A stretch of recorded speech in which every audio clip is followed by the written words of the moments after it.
भाई पहले 149 का रिचार्ज होता था और 1 मंथ वैलिडिटी। आज वही रिचार्ज 249 हो गया और वैलिडिटी भी कम। Day by day recharge price increase क्यों हो रहा है? ऐसा लगता है टेलीकॉम कंपनीज हमसे पैसा निकालने का नया तरीका ढूंढ रही हैं। पर असली वजह क्या है?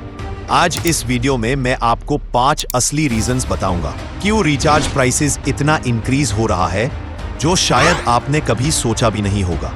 भाई 5G लॉन्च से पहले बोला गया था कि ऑटोमेटिक कार्स चलेंगी, रोबोटिक वर्कर्स होंगे, AI मेडिकल सर्जरीज रिमोट से होंगी। कंपनी सोच रही थी कि इससे उनका रेवेन्यू अपने आप बढ़ेगा, लेकिन अभी तक ये लार्ज स्केल रियलिटी नहीं बनी, इसीलिए कंपनीज लॉस में जा रही है। और लॉस रिकवर करने का सबसे इजी तरीका रिचार्ज प्राइसेस बढ़ा दो। 5G टेक्नोलॉजी को लॉन्च करना सिर्फ एक नेटवर्क अपग्रेड नहीं, बल्कि $1 बिलियन इंफ्रास्ट्रक्चर प्रोजेक्ट है। टेलीकॉम कंपनीज ने स्पेक्ट्रम ऑक्शन में रिकॉर्ड ब्रेकिंग बिड्स लगाई, नए 5G टावर्स इंस्टॉल किए, एग्जिस्टिंग 4G साइट्स को अपग्रेड किया और nation wide fibre optic backbone expand किया। ये सारे इन्वेस्टमेंट्स अपफ्रंट होते हैं, लेकिन उनका रिटर्न सालों में आता है, और वो रिकवरी का सबसे डायरेक्ट सोर्स है हमारे रिचार्ज प्लान्स का प्राइस हाइक। लोगों का डेटा यूज हर साल डबल हो रहा है। नेटफ्लिक्स, यूट्यूब, रील्स, गेमिंग सब फुल HD या 4K। सर्वर्स पर प्रेशर बढ़ रहा है और मेंटेनेंस कॉस्ट भी। ऊपर से रिचार्ज के साथ जो OTT सब्सक्रिप्शन फ्री मिलता है, Disney plus, Hotstar, prime, Netflix. भाई फ्री का मतलब ये नहीं कि कंपनी चैरिटी कर रही है। इन सब का खर्चा भी रिचार्ज में ऐड होता है।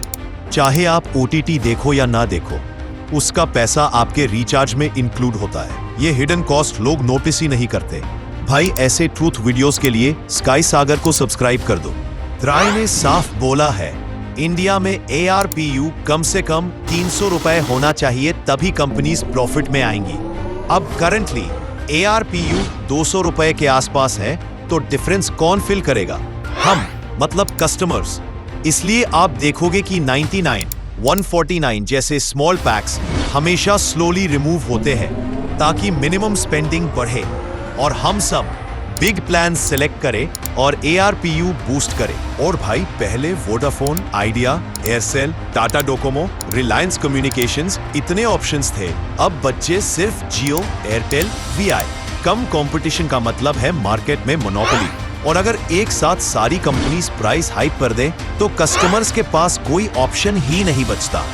तो भाई अगला रिचार्ज करते टाइम याद रखना, प्राइस हाइक सिर्फ इन्फ्लेशन का रीजन नहीं होता, इसके पीछे एक प्रॉपर बिजनेस स्ट्रैटेजी छुपी होती है। तो दोस्तों, चैनल को सब्सक्राइब कर दो ताकि ऐसी रियलिटी चेक वीडियोस आपको मिलती रहे। और हाँ, लाइक करना मत भूलना भाई।